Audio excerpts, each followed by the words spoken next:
Good afternoon. It's Saturday, the day of silence, the day of waiting.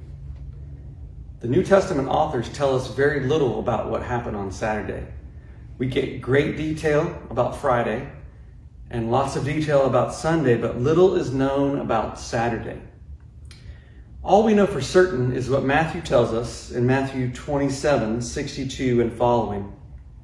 The next day, the Pharisees gathered before Pilate and said, "Sir, we remember how that impostor said while he was still alive, 'After 3 days I will rise.'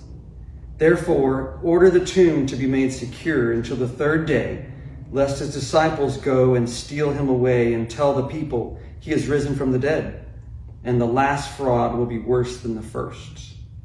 Pilate said to them, "You have a guard of soldiers. Go and make it as secure as you can." So they went, and the tomb was secured by sealing the stone and setting a guard. So Jesus' enemies don't expect him to rise from the dead, but they do want to prevent looking foolish themselves. And they do want to prevent more trouble caused by the disciples faking the resurrection. And so they do all that they can to prevent that from happening and to cover themselves. But what about the disciples? Where are they? What are they doing on this Saturday? No doubt, I believe that they are waiting. They are waiting. Some are waiting in faith. Others are waiting in fear and in doubt. But they wait that long, quiet Saturday for what Jesus told them he would do on the third day. And you know, brother and sister, so do we. We wait. The Christian life is a life of waiting. Sometimes we wait with faith. Sometimes we wait in fear and in doubt. But we wait for Jesus to do what he said he would do when he returns, when he will wipe every tear from our eyes and make everything new. I love the way that Andrew Peterson put this as he reflected on this period of waiting and the hope of the resurrection for us. He writes, "After that brutal Friday and that long, quiet Saturday, he came back. And that one intake of breath in the tomb changes everything.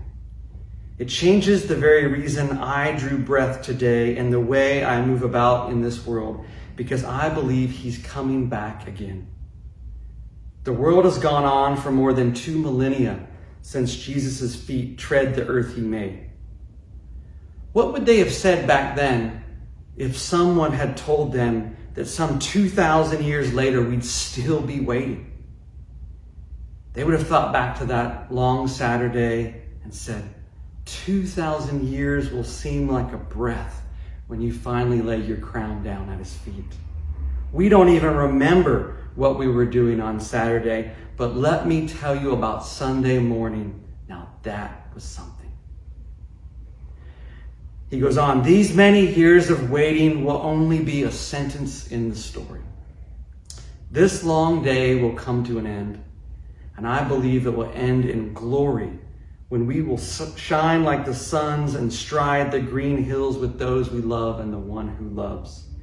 We will look with our new eyes and speak with our new tongues, and we will turn to one another and say, 'Do you remember the waiting, the long years, the bitter pain, the gnawing doubts, the relentless ache?'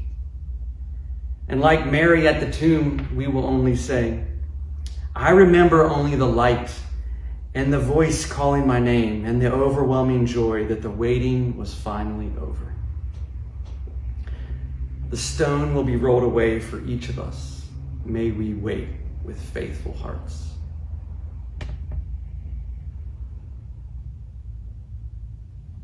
Sin had left a crimson stain. He washed it white as snow.